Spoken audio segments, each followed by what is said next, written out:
Hola amigos, yo soy el Dr. Miguel Cardona y hoy les voy a hablar del estuche de disección.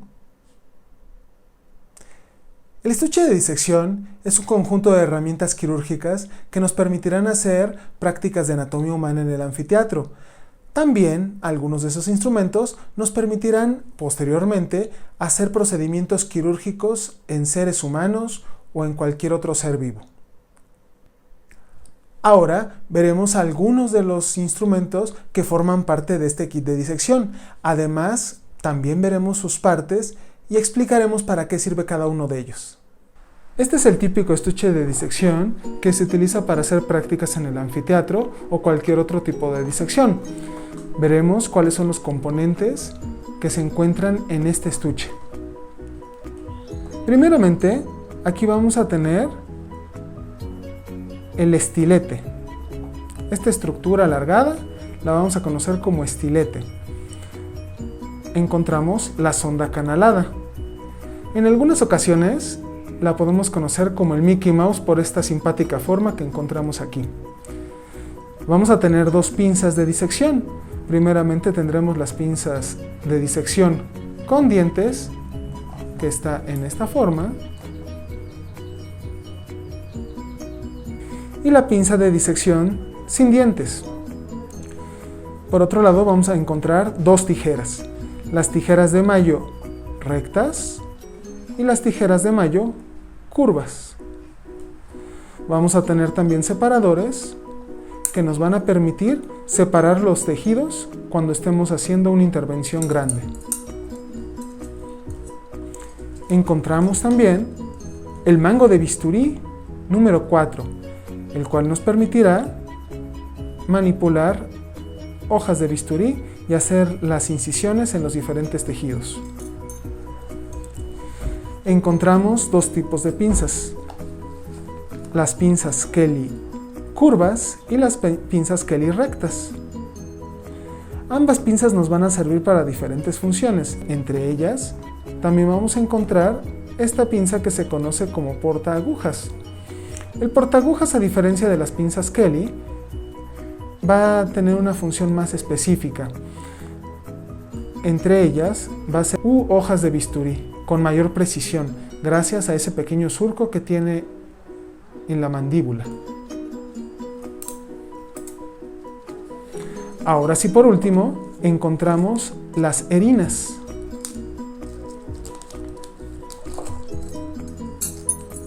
¿Para qué nos sirven las erinas?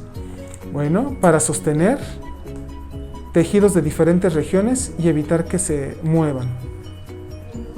Aquí tenemos estos ganchos, como una especie de garfios, que nos permitirán hacerlo de forma correcta. Como ya lo habíamos comentado con anterioridad, aquí tenemos las tijeras de Mayo. Vamos a encontrar dos tipos en este estuche de disección. Tenemos primeramente las tijeras de Mayo curvas y las tijeras de Mayo recta. Las tijeras de Mayo de hoja recta van a estar diseñadas para cortar tejidos corporales cerca de la superficie de una herida, al igual que las tijeras de Mayo curvas. Así como van a cortar tejidos, también van a cortar suturas o cualquier otro material que se requiera cortar en el campo quirúrgico. La forma correcta de tomarlas, como veremos con algunas otras pinzas, por ejemplo, será de la siguiente forma. Siempre las tomaremos a 4 dedos. Con el dedo índice le vamos a dar dirección. Obviamente el dedo índice no va en esta zona. Va en la parte, en la parte posterior de estas mandíbulas, como le podemos llamar. Y nosotros le vamos a dar dirección. De hecho, si ustedes toman unas tijeras barrilito, por ejemplo, para cortar cualquier cosa, una fotografía, lo que ustedes gusten, es una forma más cómoda y segura de tomarlos. A partir de ahora, entonces, esta será la forma correcta de tomar nuestros instrumentos en esta forma, ya sea tijeras o sea pinzas de diferentes tipos. Entonces recuerden, estas son las tijeras de Mayo, curvas y rectas. Igualmente, en el kit de disección encontramos dos pinzas, las pinzas Kelly. Estas pinzas Kelly igualmente las vamos a encontrar una curva y una recta. ¿Cuál es la función? Este tipo de pinzas se utiliza en cirugías y procedimientos para manipular o separar tejidos. Pueden ser diferentes tipos de tejidos. Además, también las vamos a conocer como pinzas hemostáticas. La hemostasia va a ser la acción de frenar la sangre de un vaso sanguíneo. En este caso, cuando encontramos vasos sanguíneos de mediano calibre, podemos presionarlos si el sangrado no se puede controlar. Estamos hablando en este caso de un ser que todavía está vivo. En el caso de una disección con cadáveres, no será necesario. Vamos a tener entonces que estas pinzas cuentan con algunos componentes. Primeramente, vamos a tener la sección de las mandíbulas en esta parte. La zona de unión la vamos a conocer como la articulación. Posterior a ello, encontramos las ramas, que es esta parte que nos va a dirigir hacia la zona inferior de la pinza, si la vemos de esta forma. Después encontramos esta zona que se conoce como las cremalleras. Estas cremalleras nos van a servir para cerrar la pinza a presión, de esta forma. Si alcanzan a observar, tiene una especie de dientes que permiten que la pinza no se pueda abrir. Posterior a ello, las abrimos nuevamente. Siempre tiene que cerrar al tercer seguro. Y esa será la forma más segura y más estable para garantizar que la pinza está correctamente cerrada. Por último, tenemos la parte inferior que le vamos a llamar los anillos, que es donde nosotros colocaremos los dedos, recordando la posición que ya recordábamos, que es de 4 dedos, en esta forma. Y cuando lo queremos abrir, hay que practicar con este tipo de pinzas para no lastimarse. Siempre hay que aprender a abrirlas y a cerrarlas. Siempre hay que procurar nunca poner el dedo en esta posición para evitar accidentes de algún pellizcamiento en esa zona. Ambas pinzas funcionan de la misma forma. ¿Por qué hay pinzas curvas y pinzas rectas? Bueno, básicamente es para tener un mejor acceso a algunos otros planos. Al igual que vamos a tener acceso a hacer hemostasia, también cuando los tejidos son demasiado amplios, nos van a permitir sostenerlos de una forma más estable. Un tejido muy grande que necesitemos hacer a un lado nos va a permitir tenerlo con algo de peso. Esto es lo que van a generar las pinzas. Posteriormente, en otros videos, entenderemos esa función tan específica de estas pinzas y nos daremos cuenta que a veces es necesario tener más de 2. Estas pinzas se parecen mucho a otro tipo de pinzas que vamos a conocer como pinzas de mosco. La diferencia primordial es que las pinzas de mosco son más pequeñas y nos van a servir para hacer hemostasia a vasos sanguíneos más pequeños.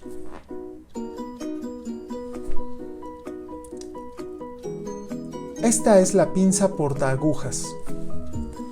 La pinza portaagujas podría parecer un poco similar a las pinzas de Kelly, pero ¿cuál es su diferencia primordial?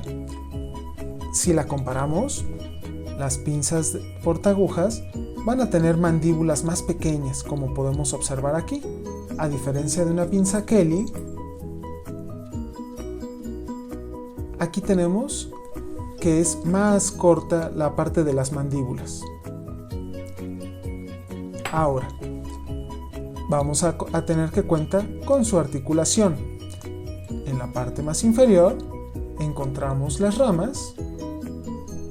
Igualmente tenemos las cremalleras y los anillos.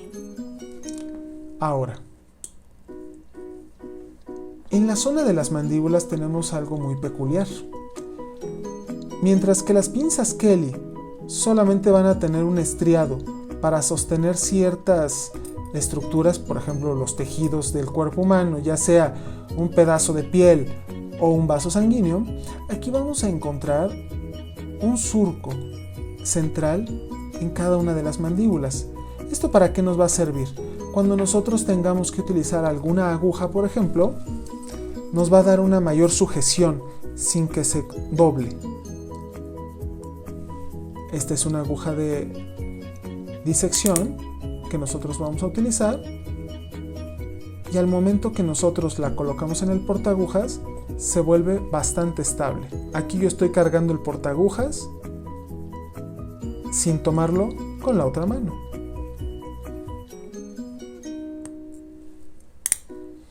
Es de vital importancia entender la diferencia exacta entre un portaagujas y una pinza Kelly o una pinza de mosquito. Por eso no podemos suturar con cualquiera.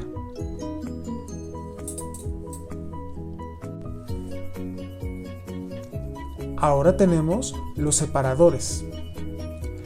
Los separadores nos van a permitir, en disecciones grandes, separar los tejidos de esta forma. Suponiendo que aquí tuviéramos un tejido grande, podemos separarlo de un lado a otro. Cuando hay mucha tensión, ya sea por los músculos o por cualquier otra estructura, algún compañero nos puede ayudar separando los tejidos de esta forma, y nosotros vamos a tomar los separadores. Son bastante útiles, sobre todo cuando hacemos disecciones en la región glútea.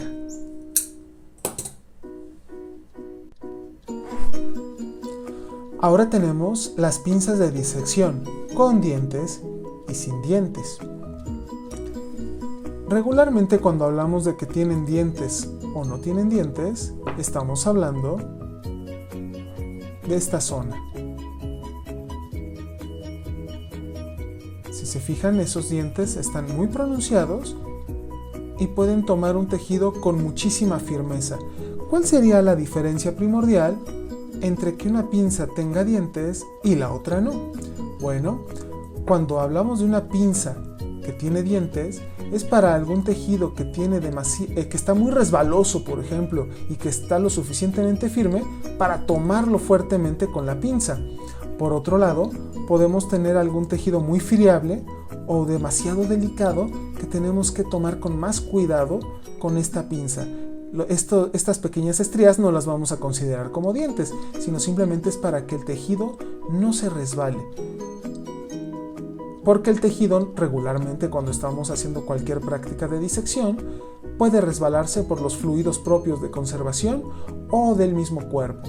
Entonces, esa es la diferencia entre las pinzas de disección con dientes y sin dientes.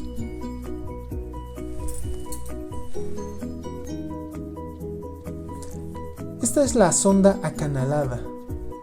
También la conocemos popularmente como el Mickey Mouse. Es un término común que se utiliza en el anfiteatro. ¿Y por qué le llamamos Mickey Mouse? Como les había comentado anteriormente, esta forma que tiene en la parte superior la podríamos ver como las orejitas del famoso ratón de Disney.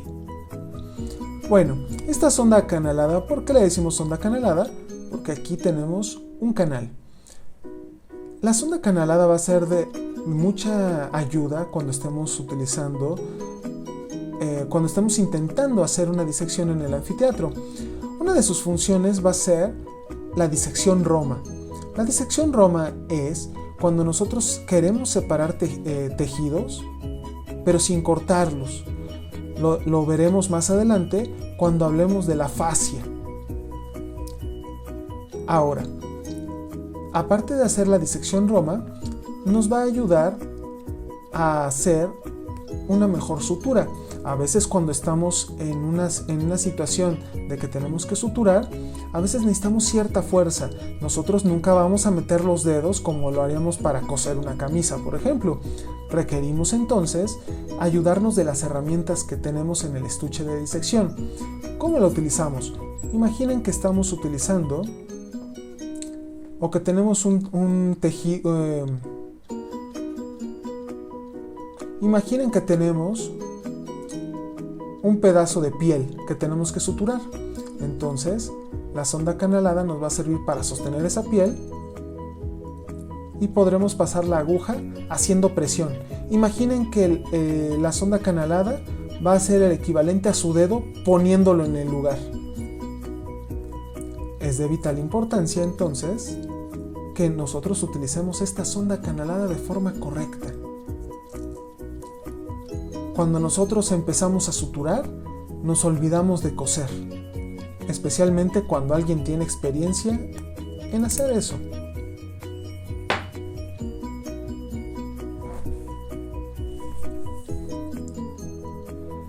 Este instrumento tan peculiar lo conocemos como las erinas. ¿Las erinas qué función van a tener principalmente? Bueno, como ya lo habíamos mencionado, esta especie de garfios que tienen en cada uno de sus extremos nos van a permitir sujetar la piel o cualquier tejido que requiramos que se quede en un lugar adecuado para darnos un mejor acceso a cualquier otra región más inferior dentro de la incisión que estemos haciendo. Por ejemplo, si nosotros colocamos la herina de esta forma, vamos a poder detener tejidos adyacentes a ella y vamos a poder jalarlos de una forma adecuada para que nos den una mejor visibilidad de planos más profundos. Esta pequeña varita la vamos a conocer como estilete. ¿El estilete qué es lo que nos va a permitir? Bueno, primeramente el estilete nos va a permitir hacer igualmente que la sonda canalada un poco de disección roma. Además, nos puede indicar la dirección de algunos vasos sanguíneos de mediano calibre para saber en qué dirección van. Esto es bastante útil cuando estamos aprendiendo anatomía humana y la dirección de diferentes vasos sanguíneos, ya sea linfáticos o de cualquier tipo. Las agujas para suturar en disección son de mucha utilidad y se preguntarán por qué son agujas curvas. Bueno, regularmente cuando suturamos siempre tenemos que abarcar diferentes planos del cuerpo. Entonces, al momento de suturar, siempre tenemos que hacer movimientos semicirculares para poder suturar correctamente y que la aguja vaya a planos profundos y regrese a planos superficiales. De otra forma, con una aguja recta sería mucho más complicado y la aguja no podría regresar con tanta facilidad.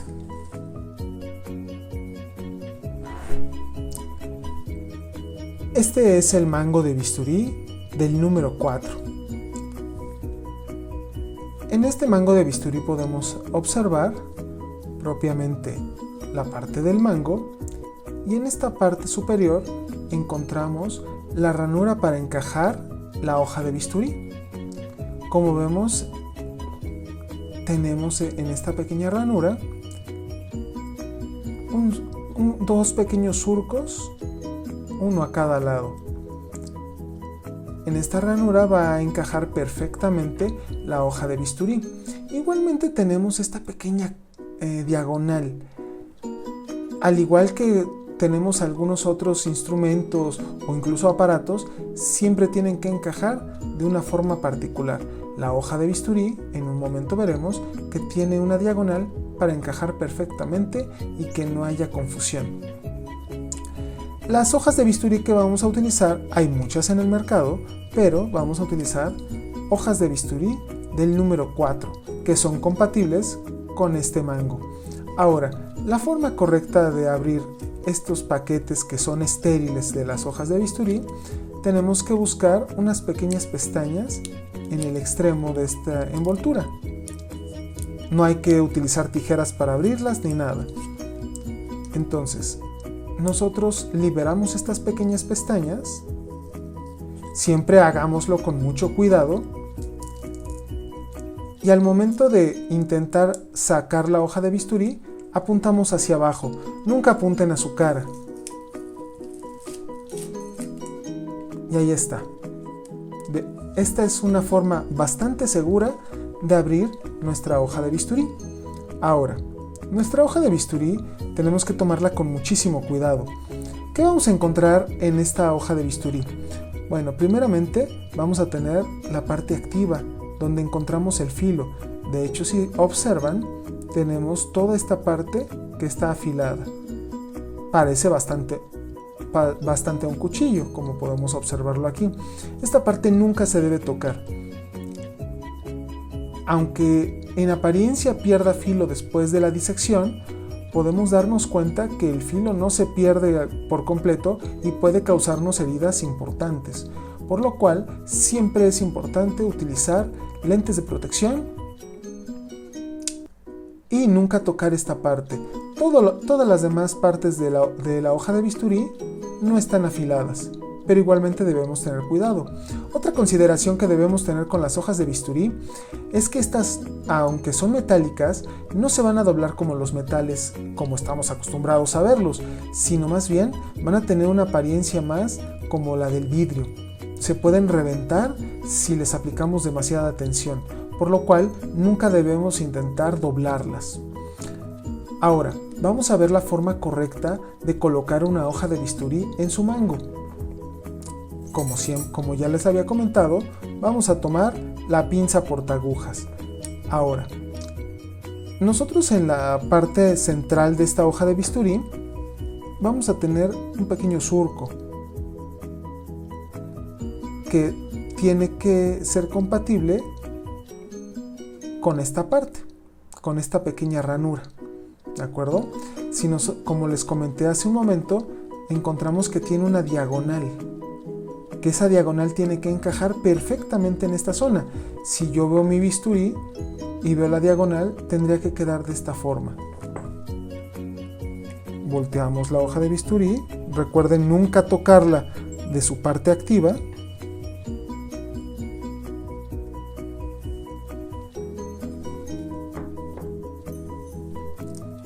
Si lo vemos de esta forma, entonces esta es la forma correcta como va a encajar. Ahora, ¿cómo vamos a tomar la hoja de bisturí de una forma segura para poderla encajar? Lo tomamos de la parte posterior.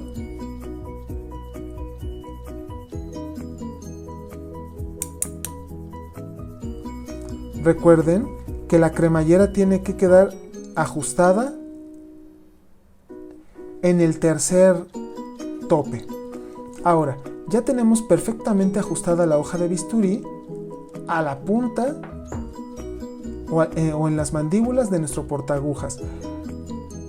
Aquí lo importante es que debemos dejar este pequeño surco, esta abertura, la debemos dejar totalmente descubierta por obvias razones, porque aquí va a entrar la ranura de nuestro mango de bisturí. Ahora, nosotros vamos a colocarlo de esta forma. Vean los surcos que tiene la hoja de bisturí y esos surcos tienen que entrar perfectamente en esta zona.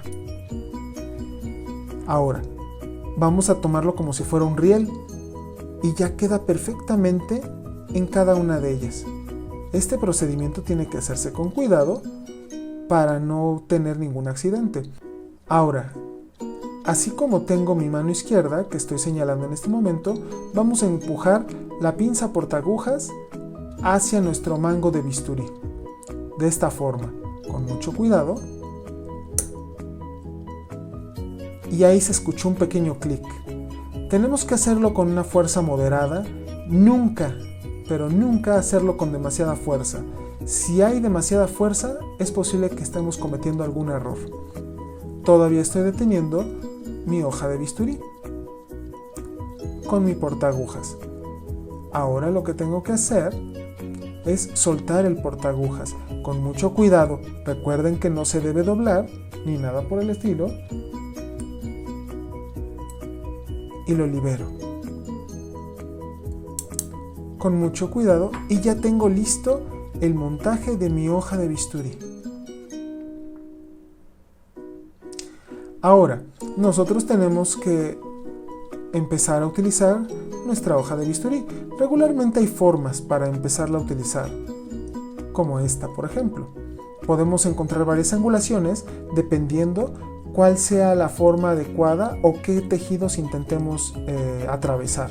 Regularmente cuando lo hacemos podemos incluso utilizarla en forma de lápiz, por ejemplo, para cortes más delicados. Para cortes muy superficiales podemos hacerlo en esta forma, o incluso para cortes muy profundos podríamos hacerlo de esta forma para tener un mayor agarre y más fuerza. Pero regularmente nosotros en el anfiteatro de anatomía humana lo vamos a utilizar con delicadeza, parecido a un lápiz. Ya hemos terminado de trabajar y estas hojas son desechables. ¿Cómo la vamos a retirar de nuestro mango de bisturí? Bueno, una forma igualmente muy segura de hacerlo es de esta forma. Nos vamos a la parte posterior de la hoja de bisturí y lo tomamos con nuestro portaagujas. Recuerden siempre, en la cremallera tiene que haber 3 cierres o 3 clics. Ahora, algo interesante en esta parte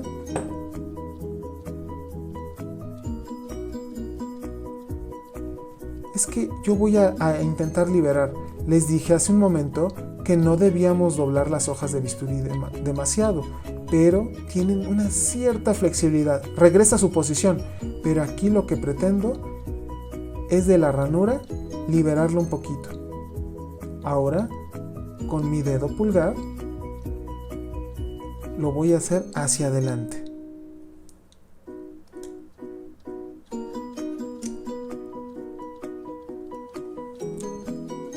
Y esa fue la forma en la que liberamos la hoja de bisturí. Esta hoja de bisturí debe tirarse en algún contenedor de residuos punzocortantes. La liberamos.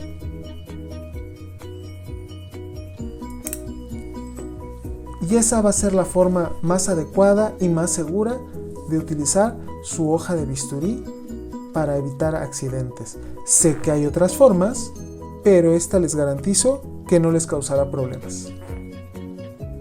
Como vemos, el estuche de disección es de vital importancia para el aprendizaje de anatomía humana en el anfiteatro. Podemos observar entonces que a más práctica podemos atender mejor a nuestros pacientes. Espero que este video les haya sido de mucha utilidad y que puedan aprender ahora cómo se utilizan los instrumentos, cómo tomarlos, etc. Si tienen alguna duda, por favor, pónganlo en los comentarios y con gusto lo contestaremos. Nos veremos en próximos videos. Espero que estén muy bien. Hasta pronto.